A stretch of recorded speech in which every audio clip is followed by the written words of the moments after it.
ये कहानी जून नाम के एक लड़के की है। अभी वो अपने स्कूल के प्रिंसिपल के ऑफिस में था अपनी बड़ी बहन जीए के साथ। असल में वो एक हाई स्कूल का स्टूडेंट है और वो हमेशा से ही सभी से फाइट करता रहता है, जिसकी वजह से जीहून स्कूल के लिए एक परेशानी बन चुका है। टीचर्स के प्रति उसका व्यवहार भी काफी बेकार था, इसीलिए प्रिंसिपल को उसकी बहन जीए को स्कूल बुलाना पड़ा, क्योंकि जीए जीहून की गार्डियन है।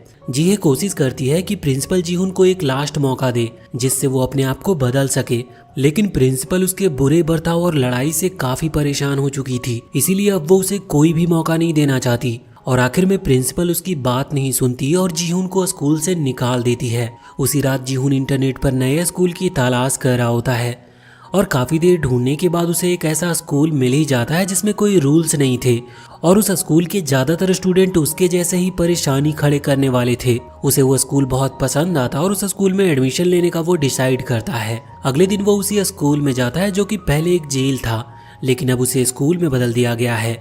जैसे ही वो स्कूल में पहला कदम रखता है उसके सर पर बॉल आकर लगती है। असल में कुछ गुंडों ने फाइट करने के लिए वो बॉल जानबूझकर उसे मारा था और जीहून भी उनसे डरता नहीं और फाइट करने के लिए आगे बढ़ जाता है।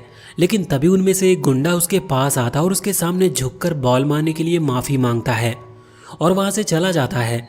ये देखकर जीहून काफ़ी कंफ्यूज होता है, क्योंकि उसे लग रहा था कि वो उसके साथ फाइट करने वाला है, पर वो सभी तो माफ़ी मांगकर वहाँ से चले गए थे।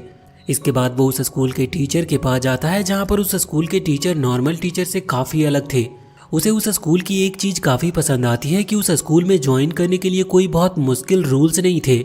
अगर किसी को उस स्कूल में एडमिशन लेना है तो उस स्टूडेंट को सिर्फ फाइट में अच्छा होना चाहिए, और जीहून तो फाइटिंग में काफ़ी अच्छा था ही, इसीलिए उसे तुरंत ही स्कूल में एडमिशन मिल जाता है। अब वो अपनी क्लास ढूंढने लगता है, पर उसे नहीं पता था कि उसकी क्लास कहाँ है, इसीलिए वो एक स्टूडेंट चांगसिक से पूछता है कि उसकी क्लास कहाँ पर है। चांगसिक काफी छोटा और पतला था, इसीलिए जीहून को लगता है कि वो तो काफी कमजोर होगा, लेकिन असल में वो लड़का स्कूल के सबसे स्ट्रॉन्ग स्टूडेंट्स में से एक था। फिर वो अपनी क्लास में पहुंच जाता और सबसे स्ट्रॉन्ग स्टूडेंट को फाइट करने के लिए चैलेंज करने के लिए तैयार था। लेकिन तभी एक यांगसिक नाम का स्टूडेंट जीहून को बताता है कि यह स्टूडेंट कभी भी आपस में फाइट नहीं कर सकते। इसी वजह से जिन्होंने उसे बॉल मारी थी उन्होंने फाइट नहीं की और सॉरी बोलकर वहां से चले गए। पर जीहून उन रूल्स को भी ज्यादा सीरियसली नहीं लेता। जैसे ही लंच होता है सभी स्टूडेंट क्लास से बाहर चले जाते हैं। फिर यांगसिक जीहून को स्कूल की बिल्डिंग के बेसमेंट में ले आता है, जहां पर वो देखता है कि सभी स्टूडेंट एक दूसरे से फाइट कर रहे थे। यांगसिक उसे बताता है कि स्टूडेंट को सिर्फ इसी जगह पर फाइट करने की परमिशन है और यहाँ पर टीचर और स्टूडेंट के बीच में एक बेट लगती है। फिर यांगसिक बताता है कि जो भी स्टूडेंट यहाँ की सभी फाइट को जीतेगा वो स्कूल का लीडर बन जाएगा और उसे स्कूल के रूल्स बनाने की पावर भी मिलेगी। जीहून को ये जानकर काफी अच्छा लगता है और वो भी फाइट करने की कहता है। यांगसिक उसे बताता है कि इस स्कूल का सबसे स्ट्रॉन्ग स्टूडेंट डेहो है और उसने यहाँ के हर स्टूडेंट को हरा रखा है, इसीलिए डेहो को टाइगर भी कहा जाता है। वो इस टाइम सभी स्टूडेंट का लीडर है और अगर जीहून को उससे फाइट करनी है तो पहले उसे टॉप 3 स्टूडेंट को हराना होगा, जो लगभग डेहो जितने ही स्ट्रॉन्ग है। फिर यांगसिक बताता है कि पहला स्टूडेंट है गेटा, जो कि रेसलिंग के लिए फेमस है और वो जूडो मार्शल आर्ट में भी काफी अच्छा है। अगला है सन कुंग, जो कि काफी पागल फाइटर है और वो हमेशा अपने अपोनेंट को काफी बुरी तरीके से मारता है। आखिर में है चांगसिक, जिससे जीहून कुछ देर पहले मिला था। ये सब जानने के बाद जीहून सीधा चांगसिक के पास जाता है, क्योंकि उसे लग रहा था कि उनमें सबसे ज्यादा कमजोर चांगसिक ही होगा, क्योंकि वो काफी दुबला पतला दिखता है। वो जाकर चांगसिक को फाइट के लिए चैलेंज करता है, पर चांगसिक मना कर देता है, क्योंकि उनके फाइट करने से स्कूल्स के रूल्स टूटेंगे। तभी वहाँ चांगसिक के दोस्त आ जाते हैं और जीहून को परेशान करने के लिए उसके कपड़े उतारने लगते हैं। जीहून उनसे फाइट करने की काफी कोशिश करता है, पर वो उनसे ज्यादा देर तक बच नहीं पाता। उन लोगों को पता चलता है कि जीहून इतना बड़ा होने के बाद भी अब भी किटी अंडरवेयर पहनता है, जिसकी वजह से जीहून मजाक का एक जरिया बन गया था और इस वजह से जीहून का नाम हेलो किटी पड़ जाता है और वो वहाँ का सबसे स्ट्रॉन्ग स्टूडेंट को हराना चाहता था। यांगसिक भी ये देखता है कि जीहून इतनी आसानी से हार नहीं मानने वाला। फिर वो बताता है कि अगर जीहून को टॉप 3 स्टूडेंट से फाइट करनी है तो उसे पहले लगातार 5 फाइट जीतनी होगी, उसके बाद ही जीहून टॉप 3 स्टूडेंट को फाइट के लिए चैलेंज कर सकता है। फिर यांगसिक जीहून को चांगसिक की फाइट देखने ले जाता है, जहाँ जीहून देखता है कि चांगसिक काफी शांत रहकर फाइट करता है, पर उसकी फाइटिंग टेक्निक काफी ज्यादा खतरनाक है। पर चांगसिक की फाइट देखने से अब जीहून को और ज्यादा फाइट करने का मन हो रहा था, इसीलिए वो फाइटिंग क्लब ज्वाइन कर लेता है और वो काफी आसानी से अपनी पहली फाइट जीत भी जाता है, जिससे लोगों को पता चलता है कि जीहून इतना भी बुरा फाइटर नहीं है। फिर कुछ और फाइट जीतने के बाद जीहुन की काफी इज्जत बन जाती है और लोगों ने जीहुन के ऊपर पैसा लगाना भी शुरू कर दिया था। फिर हम एक टीचर को देखते हैं जिसे स्टूडेंट की फाइट पर पैसा लगाना काफी पसंद है, पर वो टीचर काफी पैसा हार रहा था क्योंकि जीहुन लगातार सभी फाइट्स जीत रहा होता है। इसीलिए वो टीचर जीहुन को रोकने के लिए कुछ करने का डिसाइड करता है। वहीं जीहुन को पता चलता है कि उसका अगला ओपोनेंट गेटा है, जो कि टॉप 3 स्टूडेंट में से एक है। असल में जीहुन को गेटा से राउंड 16 में फाइट करनी चाहिए थी, पर उस टीचर ने मैच का लाइनअप चेंज कर दिया था जिससे जीहुन आगे जीत ना सके। यांगसिक जीहुन को सलाह देता है कि उसे गेटा से फाइट नहीं करनी चाहिए क्योंकि गेटा सही में एक काफी स्ट्रॉन्ग फाइटर है और जीहुन अभी उससे फाइट करने के लिए तैयार भी नहीं है। पर जीहुन उससे फाइट करना चाहता था, इसीलिए वो यांगसिक की बात नहीं मानता और फिर गेटा से फाइट करने के लिए वो आ जाता है। शुरुआत में तो जीहुन को फाइट करने में काफी मुश्किल हो रही थी क्योंकि गेटा काफी स्ट्रॉन्ग था और वो आसानी से जीहुन को जमीन पर भी गिरा दे रहा था। पर फिर वो अपनी टी शर्ट उतार देता है जिससे अब जीहुन आसानी से मूव कर पा रहा था और गेटा को भी जीहुन को पकड़ने में काफी मुश्किल हो रही थी, जिससे अब गेटा जीहुन को फेंक नहीं पा रहा था। अब जीहुन भी अपनी पूरी पावर का यूज गेटा को हराने में करता और काफी स्ट्रॉन्ग अटैक करके गेटा को हराने में वो कामयाब भी रहता है। और इसी के साथ अब जीहुन ने स्कूल के 3 सबसे स्ट्रॉन्ग स्टूडेंट्स में से एक को हरा दिया था। सभी लोग उसके लिए चीयर करने लगते हैं और अब तो उसे उसके क्लासमेट से भी इज्जत मिलने लगी थी। तभी वो पागल फाइटर सानकोंग जीहुन की क्लास में आता है और उसे फाइट करने के लिए चैलेंज करता है।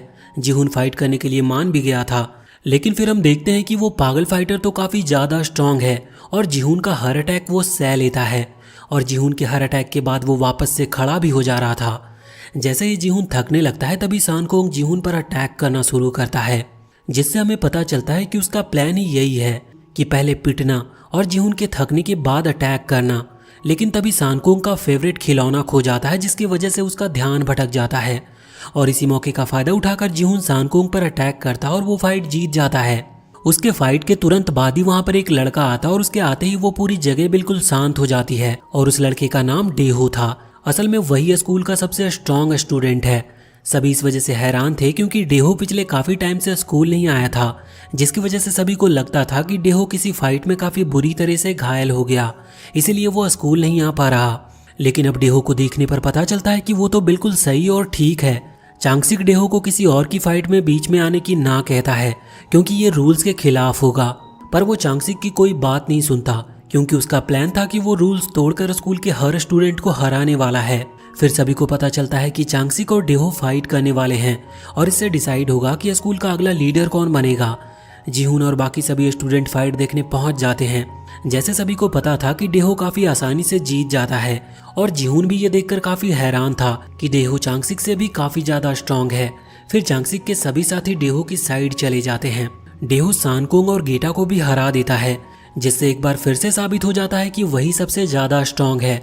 अब उसके साइड काफी सारे स्टूडेंट्स आने लगते हैं और यांगसिक भी डेहो की साइड ही आ जाता है।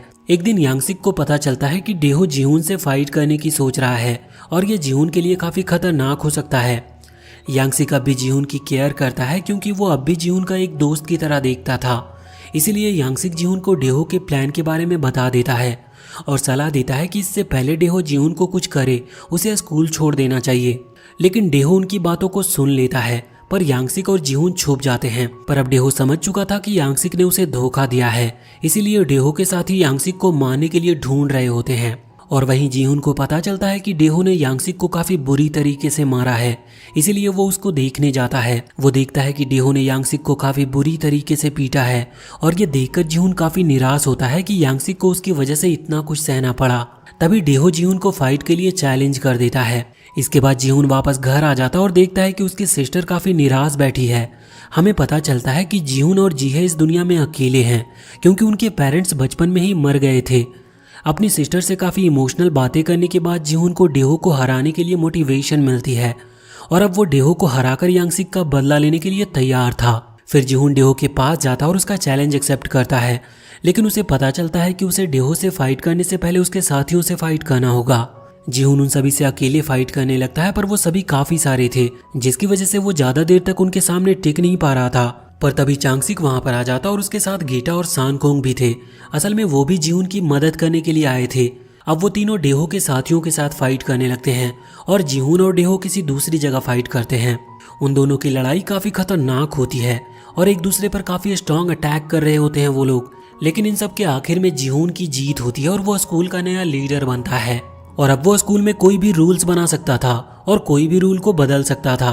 फिर जीहोन स्टूडेंट को अंडरग्राउंड फाइट करने की परमिशन देता है, जो कि डेहो ने खत्म कर दी थी पहले। और मूवी के आखिर में हम देखते हैं कि जीहोन चांगसिक से फाइट करने के लिए तैयार था, पर हमें ये नहीं पता चलता कि उन दोनों में से जीत किसकी हुई। और उसी के साथ ये मूवी यहीं पर खत्म होती है। तो वीडियो अगर पसंद आई हो तो चैनल को सब्सक्राइब करके बेल आइकन जरूर दबा लें और कमेंट करके हमें बताएं कि आपको ये वीडियो और ये मूवी कैसी लगी।